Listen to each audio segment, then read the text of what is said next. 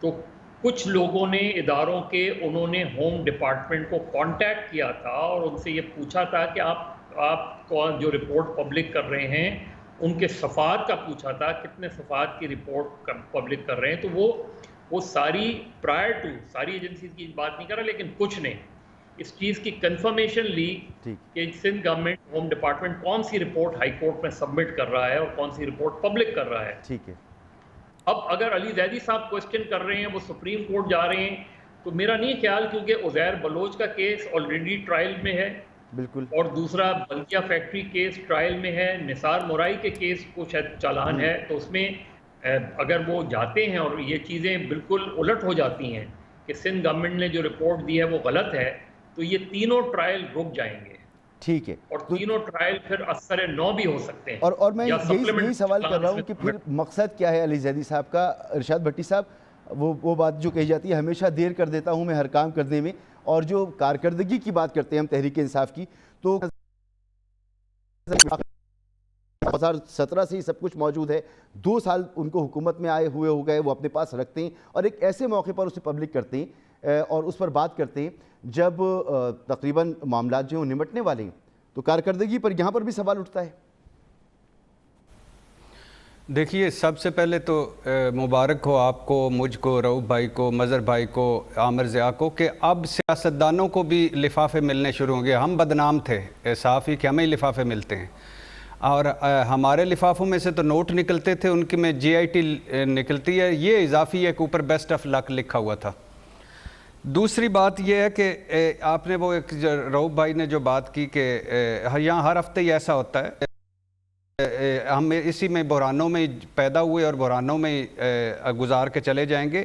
اور تیسری بات جو آپ نے کہا کہ شور شرابہ ہوتا ہے. سہولت مرزا کا بیان ہو پھانسی سے پہلے، ذوالفقار مرزا صاحب کا قرآن پریس کانفرنس ہو، پاناما لیکس کے 10 والیمز ہو، 35 والیمز ہوں، وہ جو جعلی اکاؤنٹس منی لانڈرنگ کے، ادویات، شوگر، آٹا، بجلی، نجی بجلی گھر ڈاکوں کی ہو. تو جس میں بھی جب بھی کبھی کسی بڑے کا نام آئے گا، کوئی گھپلا آئے گا، کوئی سکینڈل آئے گا، کوئی 2 نمبری آئے گی، تو شور مچیں گے، غلام در غلام لڑیں گے. اب اس میں سندھ حکومت کی پبلک کردہ جی آئی ٹی بھی ہے، علی زیدی صاحب کی مبینہ طور پر جی آئی ٹی بھی ہے، ایک 164 کا بیان بھی ہے، اعترافی بیان عزیر بلوچ کا. اور کچھ آپ کراچی کے کسی گلی میں، کسی محلے میں، کسی چوک میں چلے جائیں، ترجمے کے ساتھ آپ کو سارا کچھ مل جائے گا کہ ادھر کیا ہوا. یہ مظہر صاحب، یہ وہاں، یہ جی آئی ٹی تو یہ ہیں، یا ان محلوں میں لیاری میں رہنے والے وغیرہ وغیرہ. لیکن مجھے سوالوں کے جواب چاہیے. اس میں مجھے نہیں چاہیے کہ یہ سندھ حکومت کی ٹھیک ہے. حالانکہ علی زیدی صاحب کی جی آئی ٹی کے پہلے صفحے پہ لکھا ہے کہ اس جی آئی ٹی کے 2 حصے ہیں.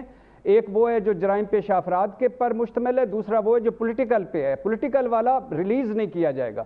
ہو سکتا ہے دونوں ٹھیک ہوں، ہو سکتا ہے دونوں نہ ٹھیک ہوں، مجھے نہیں، اس سے کوئی بات کلیئر ہو گئی. سوالوں کے جواب چاہیے کہ جس پر سب کے دستخط ہیں. مجھے سوالوں کے عامر ضیاء صاحب، مسعود بھائی، مجھے سوالوں کے جواب یہ چاہیے کہ ان دونوں میں سے اصلی رپورٹ کون سی ہے، تاکہ اس میں مجھے پتہ چلے اصل جی آئی ٹی کون ہے. مجھے پتہ چلے تحریک انصاف اور نون لیگ نے عزیر بلوچ کو کیوں اپنی جماعتوں میں شامل ہونے کی دعوت دی. مجھے پتہ چلے کہ عزیر بلوچ کیوں لاڈلا تھا پیپلز پارٹی کا. مجھے پتہ چلے ذوالفقار مرزا نے بحیثیت وزیر داخلہ ریوڑیوں کی طرح اسلحہ کیوں بانٹا.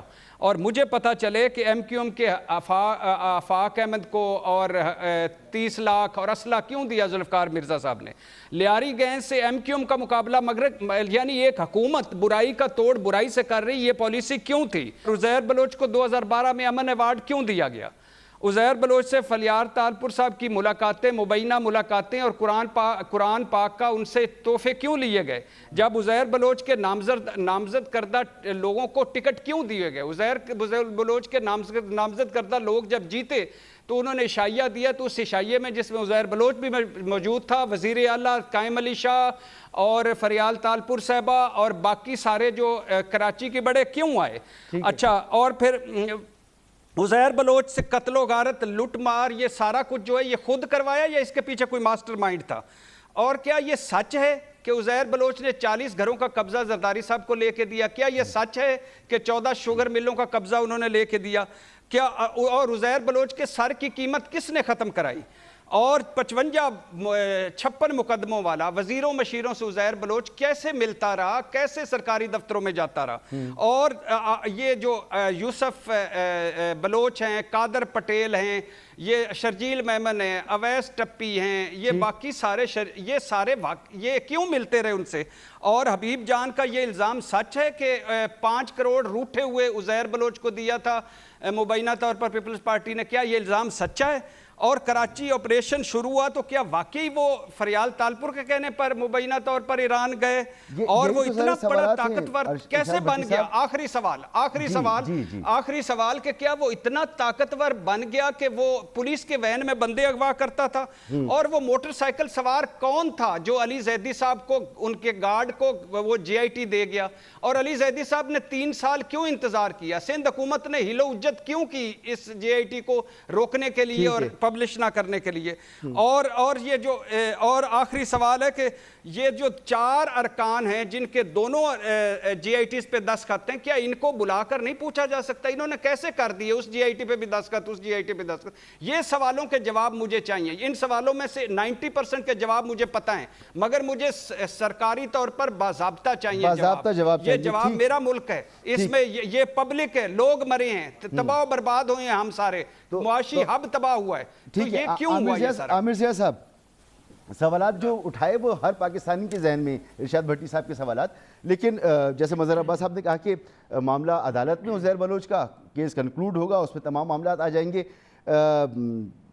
کیا ہوتا رہا, کیسے ہوتا رہا, وہ سب کچھ سامنے آئے گا, عدالتوں کے ذریعے آئے گا, یا حکومت, وفاقی حکومت اگر اس کو کرنا چاہتی ہے تو جوڈیشل کمیشن بنا دے, اس کے اوپر مزید انکوائری کر لے, جو کچھ بھی ہے. میرا بنیادی سوال یہی ہے کہ یہ تمام سوالات کے جواب تو اداروں کی طرف سے آنے چاہیے, حکومتوں کی طرف سے آنے چاہیے, عوام کو پتہ ہونا چاہیے, لیکن جب کوئی ادارہ اس پر اعتراض نہیں کر رہا, آئی ایس آئی اعتراض نہیں کر رہی, ایم آئی اعتراض نہیں کر رہی, وفاقی ادارے اعتراض نہیں کر رہے, تو ہمیں مان لینا چاہیے کہ یہ جو سندھ حکومت نے جی آئی ٹی دی ہے یہ فائنل جی آئی ٹی تھی, اس پہ سب کا کنسنسس تھا. علی زیدی صاحب نے اتنا وقت کیوں لگایا؟ کیا یہ قادر پٹیل کی اس تقریر کا ریئیکشن تھا جو انہوں نے بجٹ پر کی, قومی اسمبلی میں کی, یا اس کے پیچھے کچھ اور ہے؟ آگے بلدیاتی الیکشن بھی ہونے والا ہے, اس کے بعد بات ہو رہی ہے 18ویں ترمیم کی, بات ہو رہی ہے این ایف سی ایوارڈ کی, یہ آرم ٹوئسٹنگ ہے, اس کی کوئی کوشش ہے, یا یہ ایک ریئیکشن تھا علی زیدی کا جو کر دیا انہوں نے؟ مسعود, بات یہ کہ پہلی بات کہ سوال کوئی بھی غلط نہیں ہوتا, ہمیشہ جواب غلط ہوتے ہیں. تو جتنے سوال اٹھائے گئے بالکل ریلیونٹ ہیں اور ان کے جواب ملنے چاہیے, لیکن یہ پوری جو تنازع ہے کس چیز کی غمازی کرتے ہیں؟ اس بات کی غمازی کرتے ہیں کہ جی ہمارے یہاں جو ہے انسٹیٹیوشنل ویکنس ہے, کہ اگر مطلب ہے کہ خاکی لفافے علی زیدی صاحب کو مل رہا ہے اور جناب متضاد جو ہے وہ جی آئی ٹیز آ رہی ہیں, تو اس کا مطلب یہ ہے کہ جی ہمارے یہاں کام جس طرح سے ہونا چاہیے اس طرح سے نہیں ہو رہا. تو پہلا تو ایک سوال یہ کہ جی بجائے اس کے کہ جس طرح ہم ڈیبیٹ کر رہے ہیں کہ جی پروگرامز کے اندر ہم فیصلے دیں کہ جی آئی ٹی درست ہے اور کون سی جی آئی ٹی جو ہے وہ غلط ہے, کس جی آئی ٹی میں زیادہ وزن ہے, یہ کام تو اداروں کے کرنے کا ہے. لیکن آپ دیکھیں کہ میں سمجھتا ہوں بعض اوقات خاموشی جو ہوتی ہے وہ مزید بحث کی کہتے ہیں طوالت بخش رہی ہوتی ہے. تو یہ چیزیں جو ہے ہمارے اداروں کی طرف سے سامنے آنی چاہیے کہ کیوں ایسا ہے, کیا وجہ ہے. دوسری بات یہ کہ یہ فیصلے جو ہو رہے ہیں عدالتوں میں ہونے, ہمارے یہاں بہت سارا میں نے دیکھا, بلکہ سارے بالکل کلاسنا صاحب نے بالکل صحیح کہا کہ ہمارے بال سفید ہو گئے, اس ملک میں تنازع ختم نہیں ہوئے, اور ہر ہفتہ جو ہوتا ہے ایکسائٹمنٹ کا ہفتہ ہوتا ہے. اس پہ بہت بڑا سوال یہ آ جاتا ہے کہ جی مطلب ہے کہ میڈیا ٹرائل ہوتا ہے لوگوں کا, آپ میڈیا میں بالکل کہتے ہیں نا گندا کر دیتے ہیں, لیکن کلوجر کی طرف جب کیس جانا ہوتا ہے تو وہاں پر عدالتوں کے اندر وہ بات فیصلے نہیں ہو رہے ہوتے. تو یہ بھی ہمارے بہت بڑا سوال ہے کہ ہم نے دیکھا کہ بڑے بڑے شخص اشخاص کو آپ نے ملزم سے مجرم بنا دیا میڈیا کے اندر, لیکن جب عدالتوں میں پہنچے تو ہماری پروسیکیوشن, ہماری انویسٹیگیشن اتنی کمزور رہی مسعود صاحب کہ وہ سارے لوگ جو تھے لگتا تھا کہ کہتے ہیں نا صاف نکل جاتے ہیں. اور اس طرح جس طرح اس کیس میں بھی آپ کو بڑے بڑے نام, سیاسی نام نظر آ رہے ہیں کہ زرداری صاحب سے لے کر ان کی ہمشیرہ کا نام بھی ہے, اور بھی سیاسی طبقات کے لوگ ہیں. عامر ضیاء صاحب, سوال تو یہ ہے کہ حکومت کو, وفاقی حکومت کو تو مسائل کا حل نکلنا چاہیے. وفاقی حکومت کا ایک وزیر جو ہے وہ کھڑے ہو کر اپیلیں کر رہا ہے, بجائے اس کے کہ وفاقی حکومت خود سے اس پر ایکشن لے, کچھ کرے. اور یہ جو بات ہوئی ہے کہ مسائل ہر وقت ہمارے سامنے موجود رہتے ہیں, سیاسی افراتفری, اسکینڈلز, اور ہم اس میں الجھے رہتے ہیں, عوامی مسائل کہیں کھو کے رہ جاتے ہیں. ایک بریک کی طرف جانا ہے اور بریک کے بعد بات کرتے ہیں کہ عوام کو جو ڈلیور کرنا تھا تحریک انصاف نے, آج جب 2 سال اس کے کمپلیٹ ہونے کو آ رہے, تحریک انصاف کہاں کھڑی ہے؟ ایک بریک کے بعد.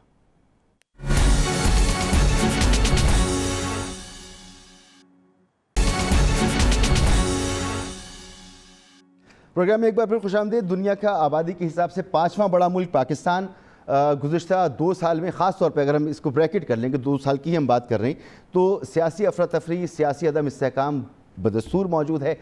عوامی مسائل میں اضافہ ہوا ہے، کمی نہیں ہوئی، یہ تاثر عام موجود ہے. جی مظہر عباس صاحب، آپ کیا کہیں گے؟ وجہ کیا ہے اس کی کہ اس وقت 2 سال گزرنے کے باوجود بھی نہ تو احتساب ہوتا نظر آ رہا ہے، نہ عوامی مسائل حل ہوتے نظر آ رہے ہیں؟ تحریک انصاف کی حکومت کہیں اسٹرک ہو کر رہ گئی ہے؟ دیکھیے، جب آپ کیونکہ 2018 کے جب الیکشن ہوئے تھے تو بہت زیادہ لوگوں کی امیدیں بڑھا دی گئی تھیں. بہت زیادہ بالکل عمران خان اس طرح تاثر دے رہے تھے کہ انہوں نے ہر چیز کی تیاری کی ہوئی ہے. ان کی ہر طرح کی کمیٹیز نے اپنی اپنی رپورٹس بنائی ہوئی ہیں، اور جیسے ہی اقتدار ملے گا وہ اس پہ فوری طور پہ انفورسمنٹ شروع کرا دیں گے. لیکن ہم نے 2 سال میں دیکھا کہ کوئی بھی میجر ریفارمز بدقسمتی سے نہیں ہو پائی. نہ سول سروس میں ریفارمز ہو پائی، نہ پولیس ریفارمز ہو پائیں، نہ ایجوکیشن میں کوئی ریفارمز ہو پائی. ابھی آپ نے پاپولیشن کی بات کی، تو پاپولیشن تو چاہے یہ گورنمنٹ ہو یا پچھلی گورنمنٹس ہوں، یعنی جو ہمارا سب سے بڑا ایشو ہونا چاہیے وہ ہمارے پرائیورٹیز میں ہے ہی نہیں. یعنی میں یہ بھی نہیں کہہ رہا کہ وہ نمبر 10ویں پہ ہے، وہ آپ کا ایشو ہے ہی نہیں. آپ اسے ٹچ کرنے کو تیار ہی نہیں ہیں. اور جو آپ کی تمام جو ایشوز ہیں ان کی بنیاد ہے. جس طرح آپ کوئی گھر جو ہے وہ بنیاد رکھے بغیر نہیں بنا سکتے، تو آپ بنیاد رکھے بغیر گھر بنانے چل رہے ہیں. آپ بنیاد رکھے بغیر مکان بنا رہے ہیں. آپ نے بنیاد ہی نہیں کی. آپ سب سے پہلے تو یہ ڈکلیئر کریں. دیکھیں کراچی کا ایشو کیا ہے. کراچی کا بنیادی ایشو یہ ہے کہ آج تک کراچی کی آبادی کا آپ کو صحیح معنوں میں پتہ ہی نہیں کہ کراچی کی آبادی کتنی ہے. آپ کراچی کے مسائل کیسے حل کریں گے، کہ کراچی کو وسائل کیسے دیں گے، جب آپ اسی کو طے کرنے کو تیار نہیں ہیں کہ کراچی کی آبادی 1,60,00,000 ہے یا 3 کروڑ ہے. ٹھیک، یعنی اتنا اگر واس ڈفرنس ہے آبادی میں، تو ظاہر ہے کراچی میں کوئی بھی ایشو کبھی بھی سارٹ آؤٹ نہیں ہوگا. اور یہ میرا کنسیڈرڈ اوپینین ہے کہ کراچی ان گورنیبل ہو رہا ہے. اسی طرح آپ دیکھیں دنیا کا 5واں بڑا ملک ہے اور وہ ہماری پرائیورٹی میں وہ ایشو نہیں ہے پاپولیشن. بالکل اسی طریقے سے جب عمران خان آئے تھے تو ہم سمجھے تھے کہ فوری طور پہ سول ریفارمز کی ریکمنڈیشنز آئیں گی، رپورٹ تیار ہوگی، اس پہ عمل درآمد شروع ہو جائے گا. پولیس ریفارمز کی رپورٹس تیار ہوں گی، ریکمنڈیشن تیار ہوں گی، اس پہ عمل درآمد شروع ہو جائے گا. نہیں ہوا. جب حکومتیں بے ساکیوں پہ کھڑی ہوتی ہیں تو وہ اپنا ریفارم ایجنڈا نہیں امپلیمنٹ کر سکتی. یہی 2 سال میں عمران خان کے کرائسس کی بنیادی وہ ہے وجہ. ٹھیک ہے. رؤف خلاصہ صاحب، سر آپ کے نزدیک کیا وجہ ہے؟ ریفارمز کیوں نہیں ہو پائیں؟ ملک میں جو وعدے کیے تھے تحریک انصاف نے وہ اپنے وعدے پورے نہیں کر سکی. آپ کے نزدیک کیا وجہ ہے؟ میں اس پہ بات کرتے ہیں. مظہر بھائی نے بڑی اچھی اس پہ بات. میں تھوڑا سا اگر مجھے آپ الاؤ کریں، حالانکہ آپ آگے آ گئے ہیں جے ٹی کے حوالے سے، وہ آپ سیگمنٹ ختم ہو گیا. حالانکہ بھٹی صاحب نے بڑے اہم سوالات اٹھائے. یہ میرے دوست بھی ہیں، بڑا ہمارا ایک بڑا ذاتی تعلق بھی ارشاد سے. میں یہ اور اگر انہوں نے اچھا کیا یہ کہہ دیا کہ مجھے 90% جوابات کا مجھے پتہ ہے، تو بھٹی صاحب کی اس میں ان کی خدمت میں عرض ہے کہ اگر باقی 10% کا جواب بھی مل گیا تو بھٹی صاحب ان کو بھی ہینڈل نہیں کر سکیں گے، کیونکہ مین اس میں جو ہے نا سوالات اٹھ رہے ہیں. ایران کے حوالے سے بڑے خوفناک انکشاف ہیں، لوگوں کا دھیان اس طرف نہیں گیا. آپ علی زیدی صاحب والی رپورٹ اگر دیکھیں اس میں ایران کے حوالے سے پورے 2 پیجز ہیں، بڑے اہم ہیں، اور وہ بھی نکالے گئے جس پہ نہیں آ رہا کہ ایرانین کیسے جو ہے یہاں 12 سال سزا ہو گئی نا وہ سارے عزیر بلوچ کو. نہیں میں اور بات کر رہا ہوں سر. میں اس کی ڈیلیشن کی بات کر رہا ہوں کہ کون سے پہلے ڈیلیٹ ہوئے. آپ کہہ رہے تھے نا کہ کنٹینٹ کیا ڈیلیٹ ہوا ہے کیا نہیں، امپورٹنٹ نہیں. یہی تو امپورٹنٹ ہے. بحث اور لڑائی کس بات پہ ہو رہی؟ کنٹینٹ پہ ہو رہی ہے نا، کہ پہلی رپورٹ میں کیا تھا دوسری میں کیا ہے. یہ باقی اور کیا ڈیبیٹ ہے. یہاں میرا ایک سوال یہ بنتا ہے کہ وفاقی حکومت تو یہ کام کر سکتی ہے نا. وفاقی حکومت کے ماتحت ادارے اور علی زیدی صاحب کابینہ میں بیٹھے ہیں اور وزیر اعظم کی بیکنگ ہے انہیں. پبلک میں آنے کی کیسے ہم اس لیے سوالات اٹھا رہے ہیں. نہیں میں یہی میں کہہ رہا ہوں کہ ان کو چاہیے, ان کو فیڈرل حکومت ہے, ذرا ان سے پہلے علی زیدی صاحب پوچھیں, پہلے ان سے یہ فیڈرل حکومت پوچھے, عمران خان صاحب کیبنٹ پوچھے, ان کے ادارے ہیں, آپ اس میں دیکھ لیں جتنے بھی اس میں انٹیلیجنس ایجنسیز کے نام آ رہے ہیں وفاقی حکومت کے ہیں, آپ پہلے کیبنٹ میں ان کو بلا کے پوچھ لیں کہ ایکسیلنسیز آپ بتائیں, آپ لوگوں نے اس رپورٹ پہ بھی دستخط کیے, اس پہ بھی کیے ہیں, دونوں میں بڑا زمین آسمان کا فرق ہے, اور آپ نے پولیٹیکلی طور پر لگ رہا ہے کہ فیور کی گئی ہے جو اس کی سندھ حکومت کی رپورٹ ہے. اگر آپ پہلی رپورٹ کو اگر آپ سچا مانتے ہیں, اور اب تک کسی نے ڈینائی نہیں کیا, اور آپ ان کو غور سے پڑھیں ان کو کہ ماں سوائے جو ڈیلیشن کی گئی ہے کچھ اس میں, باقی ان کی لینگویج بھی ایک ہے, ان کا کنٹینٹ بھی ایک ہے, انفارمیشن بھی ایک ہے, کوئی زیادہ فرق نہیں ہے. علی زیدی صاحب جو JIT دے رہے ہیں وہ صحیح بھی ہے یا نہیں؟ اب وہ سب سے پہلے ان کی ذمہ داری تھی کہ وہ ایک انسائنڈ ڈاکیومنٹ لے کر آ رہے اور اس کی ویریفیکیشن وہ نہیں کر رہے, اختیار ہوتے ہوئے نہیں کر رہے. تو سر یہ تو میں پرفارمنس پہ آپ کے پاس واپس آؤں گا سر, مگر ارشاد بھٹی صاحب پرفارمنس کی وجہ سے عوامی مسائل میں اضافہ ہو رہا ہے, عوام میں آپ جائیں تو آپ کو پتہ چلتا ہے کہ یہ تاثر اچھا نہیں ہے حکومت کا. وجہ کیا ہے, کیوں ڈیلیور نہیں کر پا رہے؟ سر پہلی بات تو یہ ہے کہ مصائب ہیں ہی اتنے کہ کمال ہو گیا ہے. یہ ملک ان گورنیبل سچویشن کی طرف جا رہا ہے. 22 کروڑ کا ملک ہے, معیشت تباہ حال ہے, تجارت خسارے میں ہے, قرضے اتنے ہیں کہ سود دینا مشکل ہو رہا ہے, لٹ مار ایسی ہے کہ عوام اور حکمران میں اکثریت کو نکال کر دونوں سائڈ سے ایک مقابلہ ہے. یعنی حکمران سڑکیں کھا جاتے ہیں تو عوام میں جو اکثریت ہے وہ بجری اور سیمنٹ کھا جاتی ہے. بے روزگاروں کی فوج ہے, آدھی آبادی غربت کی لکیر سے نیچے ہے, بحران دن بحران, جنگیں, ناکے دھماکے, ہر شعبے میں ہر محکمے میں مافیا, نظام بدبودار فرسودہ, جمہوریت ایسی کہ 2% کو انڈے بچے دے رہی ہے, 98% کو صاف پانی بھی نہیں ملتا, ادارے سارے تباہ. ٹھیک کرنا تھا, آخری دوسری سر اسی طرف آ رہا ہوں, اگر آپ ایک سیکنڈ رک جاتے تو پیر ہو جاتے. یہ ملک منشوروں, نعروں, وعدوں کا قبرستان ہے. 22 ماہ تحریک انصاف کے دیکھیں, نعرے, وعدے, دعوے, آج پتہ چلتا ہے کہ ان کا حقیقت سے کوئی تعلق نہیں تھا. ہوم ورک ان کا صفر تھا, right people for right job نہیں تھی. وہ 8 مکیاں, چمکھی نہیں, 8 مکیاں لڑائیاں لڑ رہے ہیں 22 مہینوں سے, آؤٹ آف کنٹرول زبانیں ہیں. تبدیلی ٹیم میں جو مین ٹیم تھی اس میں پھوٹ ہے, گروہ بندیاں ہیں, جھگڑے ہیں, بحرانوں میں خود کفیل ہیں. الحمدللہ جس دن کوئی بحران نہیں ہوتا ٹویٹر پہ ایک دوسرے کو پوچھتے ہیں کہ آج کوئی بحران نہیں ہے, نہیں تو پھر وہ سارے لگ جاتے ہیں. عمران خان کو تجربہ نہیں فائل پڑھنے کا بھی اور کسی حکومت کے ایک دن کا بھی. ٹیم چونچوں کا مربع ہے, چاند ایک کو چھوڑ کر نالائق, نااہل, کنفیوز. لہٰذا 22 ماہ گزر گئے, مطلب 40% وقت گزر گیا, اور یعنی بتایا گیا تھا کہ 5 سال میں ہماری خواہشوں, تمناؤں, آرزوؤں اور کا ایک گھر بنایا جائے گا. آج 22 مہینے گزرنے کے بعد مجھے اس لیے دکھ ہوتا ہے کہ مجھے اس گھر کی بنیادیں بھی نظر نہیں آ رہی. مجھے پتا ہے کہ ابھی پہلی چھت پہ نہیں پہنچنا تھا, مگر بنیادیں تو نظر آتی, وہ بھی نظر نہیں آ رہی.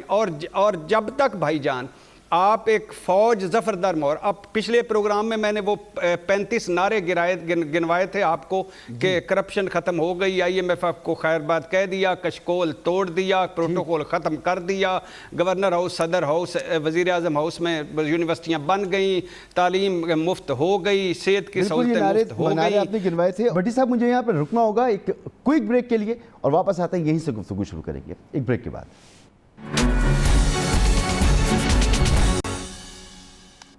Welcome back. معیشت کی بحالی کے لیے حکومت نے یہ فیصلہ کیا ہے کہ کنسٹرکشن انڈسٹری کو بوم دیا جائے, اور اس میں جس کا پیسہ جیسا بھی ہے, جہاں بھی ہے, وہ کرپشن کا ہے, لوٹ مار کا ہے, جائز پیسہ ہے, کچھ نہیں پوچھا جائے گا. اس انڈسٹری پہ لگایا جائے, اس سے 40 انڈسٹری یعنی کتنی انڈسٹریز کام کریں گی, ایک ریولوشن آ جائے گا. تو عمران خان صاحب نے یہ قوم کو نوید سنائی ہے, اور یہ سب کچھ کرنا ہے دسمبر سے پہلے. عامر ضیاء صاحب, کتنی درست پالیسی ہے؟ اب تک جو کچھ بھی مشکلات رہیں گی ہمارے سامنے, اس پالیسی کے بعد, اس اقدام کے بعد عوام میں کتنی خوشحالی آ جائے گی, معیشت میں کتنی بہتری آ جائے گی, اور ابھی تک جو بہتری نہیں آئی اس کی وجوہات کیا ہیں؟ یہ تو خیر بحران بہت بڑا ہے, اور یہ تو صرف ایک انہوں نے قدم کا کہتے ہیں نا اعلان کیا, اور اس کے اوپر یہ قابل بحث بات ہے کہ اخلاقی طور پہ اگر آپ کہتے ہیں نا, عمران خان ہمیشہ اکاؤنٹیبلٹی کی بات کرتے تھے, لوگوں کے اگر نہیں پوچھیں گے سورس آف انکم, ایک سوالیہ نشان ہے. لیکن یہ ایک میرے خیال میں فٹ نوٹ کی بحث ہے, اتنا اہم نہیں ہے. اصل بڑا سوال یہ کہ عمران خان صاحب نے جس طرح سے توقعات بڑھائی تھی پوری قوم کی, ان توقعات پر وہ کیوں نہیں پورے اترے, یہ بہت اہم ترین سوال ہے. اور میں سمجھتا ہوں کہ دونوں ہی کہتے ہیں نا جواب ہمیں دو بڑی وجوہات ہیں. تو ان کا کہتے ہیں آبجیکٹو کنڈیشن دیں کہ جی معروضی حالات ایسے ان کو ملے کہ کچھ اس طرح کے شوکس آ گئے حکومت کے لیے اور ریاست پاکستان کے لیے کہ جو فیکٹر ان نہیں کیے گئے تھے. اس میں ظاہر ہے کہ کہتے ہیں معیشت کی بدحالی سے لے کر کرونا وائرس بھی آ گیا, اس میں ٹڈی دل کا حملہ بھی آ گیا, بھارت کے ساتھ جو ہے آپ کی جو ٹینشن بڑی ہیں, کشمیر کا جو مسئلہ ہے, یہ چاروں فیکٹر جو تھے بہت بڑے ایسے فیکٹر تھے جو میں سمجھتا ہوں کہ ان ایکسپیکٹڈ تھے عمران خان کے لیے. معیشت کا ان کو اندازہ نہیں تھا کہ کتنا بڑا بحران ہے. وہ کہتے ہیں نا کہ باہر سے بیٹھ کے انالائز کرنے کی الگ چیز ہوتی ہے, اور جب وہ اقتدار میں آئے تو انہوں نے جس صنعت کے ساتھ فیصلے کرنے چاہیے تھے ان کے اوپننگ بیٹسمین اسد عمر صاحب کو اس طرح سے نہیں ہوئے. یعنی کہ اگر آپ کو روایتی سیاست کرنی تھی اور روایتی انداز سے معیشت چلانی تھی تو پھر آئی ایم ایف کے پاس جانے میں دیر نہیں کرنی تھی. اس کی وجہ سے غیر یقینی صورتحال پیدا ہوئی اور ہم دیکھتے ہیں کہ معاشی بحران جو ہے مزید پیچیدہ ہو گیا. پھر دوسرا ایک اور مسئلہ ہے کہ سبجیکٹو مشکلات ہیں, ان کی موضوعی مشکلات ہیں. جیسے کہ یہ کہا کہ جی اتنا تجربے کاری اس میں بہت بڑی وجہ ہے, بالکل ہے. اس کے ساتھ ساتھ اور بھی وجوہات آپ یہ سکتے ہیں کہ عمران خان صاحب نے سسٹم کے اندر رہ کر کام کرنا قبول کیا, اور اس میں ان کی ایک لمیٹیشن ہے, وہ بہت زیادہ اس میں چھکے چوکے نہیں مار سکتے کیونکہ ود ان دا سسٹم کام کر رہے ہیں, اور ان کے پاس کیونکہ اکثریت بھی نہیں ہے اور آپ کوئی جادو کی چھڑی بھی نہیں کہ اگر 2/3 اکثریت نہیں وہ ریفارمز کرنا چاہیں نہیں کر سکتے, انہیں اپنے تحریوں کو منا کے رکھنا ہے, تو ان کے پھر ہاتھ پیر بھی بہت زیادہ بدے میں محسوس. میں سمجھتی ہوں سارے فیکٹرز مل ملا کر جو ایکسپیکٹیشنز تھی وہ بہت زیادہ ہو گئی ہیں, اور ڈیلیوری کے معاملے کے اوپر جو ہے ان کو مطلب ہے بہت زیادہ ناکامی کا, میں کہوں گا ناکامی ایجنڈا تھا عامر رضا صاحب. تو انقلابی ایجنڈے کے لیے آؤٹ آف دی باکس جا کر اور سسٹم کو چیلنج کرتے ہوئے یا سسٹم سے باہر نکل کے نئے سسٹمز بنا کر ان میں کام کرتے تو شاید کامیابی ہو سکتی تھی, مگر اب 22 مہینے گزر چکے. تو مظہر عباس صاحب, اپوزیشن ایک مرتبہ پھر مل رہی ہے, آصف زرداری صاحب کی مولانا فضل الرحمان صاحب سے ملاقات, چودھری برادران سے ملاقات, اور پھر موقف بھی سامنے آ رہا ہے کہ 18ویں ترمیم اور NFC اس پر ہم سمجھوتا نہیں کریں گے. تو اپوزیشن کوشش تو کر رہی ہے کچھ نہ کچھ. حکومت کی پرفارمنس, حکومت کی کوششیں, آگے سیاسی منظرنامہ کیا ہے؟ دیکھیں اپوزیشن میں تو مجھے بالکل بھی اپوزیشن کے ساتھ, معذرت کے ساتھ, مجھے بالکل بھی کوئی اتحاد نہیں نظر آتا. وہ ایک دوسرے سے ملتے ہیں اور جاتے ہوئے کہتے ہیں دوست ہوتا نہیں ہر ہاتھ ملانے والا. یہ اپوزیشن کا اس وقت حال ہے. میں تھوڑی سی, جس طرح رؤوف نے تھوڑی سی GIT والی بات کی تھی, میں صرف ایک ون لائنر کہہ دوں, شاید بھٹی صاحب کو ان سارے سوالوں کے جواب جو 10% بھی رہ گئے ہیں ان کے جواب بھی مل جائیں. اس شہر کی بات کروں گا, باقی میں نہیں بات کروں گا. ویسے مجموعی طور پہ پاکستان کی سیاست بھی ایسی ہے, جب سیاست جرم کے تابع آ جائے تو پھر آپ مجرموں سے ہاتھ بھی ملاتے ہیں, آپ مجرموں سے سپورٹ بھی حاصل کرتے ہیں, مجرموں کے ذریعے الیکشن بھی لڑتے ہیں, مجرموں کے ذریعے الیکشن جیتتے بھی ہیں. یہ سالہ سال سے, اور جرم, سیاست, کاروبار, کرپشن اور کنائمنس, پولیٹیکل انجینئرنگ, یہ اس ملک میں ہوتا رہا ہے اور شاید آئندہ بھی ہوتا رہے گا. اور اسی وجہ سے جو اپوزیشن والا سوال کیا نا آپ نے, اپوزیشن بھی انتظار کر رہی ہے کہ جی میرے لیے دروازہ کب کھلتا ہے, میرے لیے راستے کب ہموار ہوتے ہیں. تو کیونکہ اب ہم تحریکیں تو نہیں چلاتے, اب ہم کہتے ہیں ٹی وی ٹاک شوز کے ذریعے لاکھ کروڑوں لوگوں کو ہماری بات موقع پہنچ جاتا ہے. ورنہ 2 سال میں آپ نے دیکھا ایک مولانا فضل الرحمان کے دردیں, وہ کہتے ہیں کس یقین دہانی پر واپس چلے گئے. کیونکہ اس طرح نہ نظریاتی لڑائی لڑی جاتی ہے, نہ نظریاتی سیاست ہوتی ہے.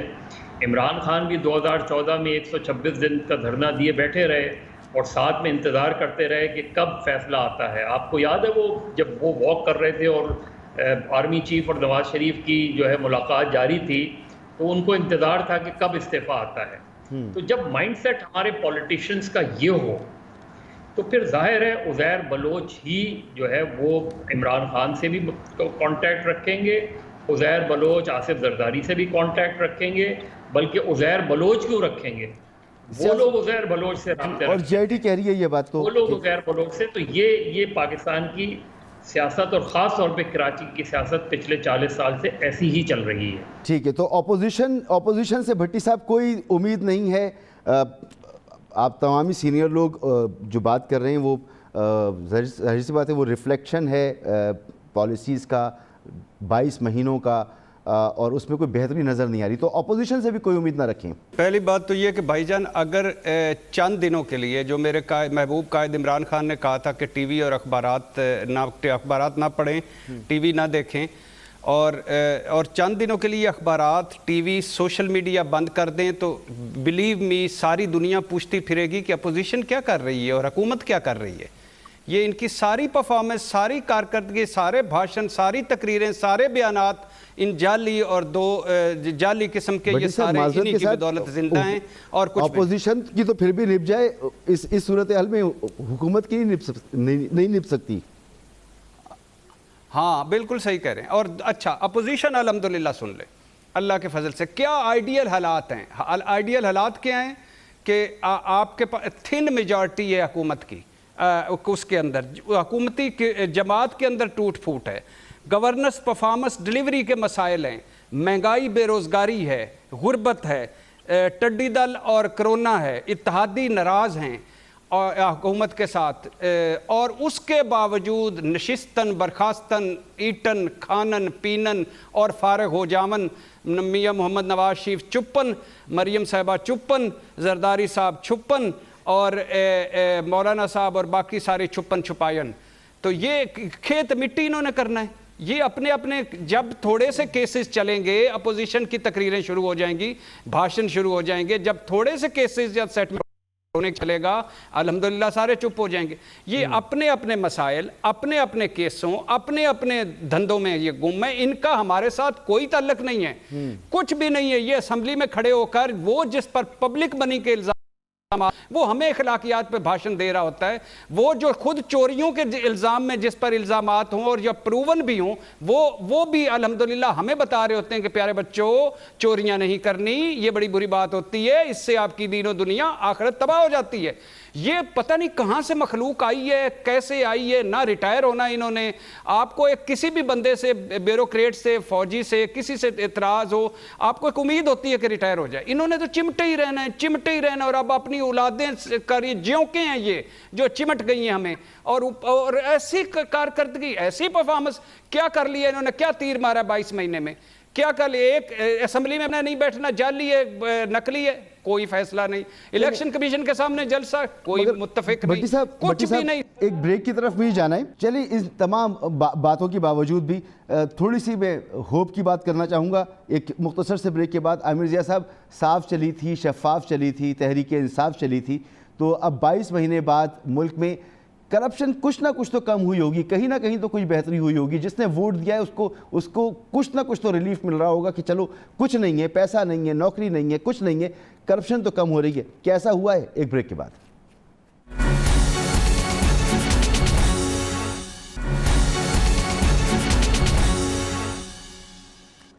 Welcome back. جی عامر ضیاء صاحب, کچھ تو زخموں پہ مرہم رکھیں.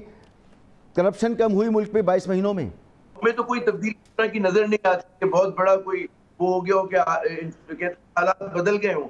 ایک صرف تاثر کی بات ہے, وہ یہ کہ جی جو عمران خان صاحب ہیں, ان کے حوالے سے 22 ماہ گزرنے کے باوجود بھی آج بھی لوگ میرے خیال میں جو ان کے وہ ہیں, ان کے چاہنے والے ہیں یا ان کے فالوورز ہیں, وہ اس بات پہ بھی یقین رکھتے ہیں کہ جی عمران خان خدا سے خود جو ہے صاف ستھرے شخصیت ہے, اور مطلب امانت اور دیانت کا جو ان کے اوپر وہ ہے وہ بھی تک قائم ہے اسی طرح سے.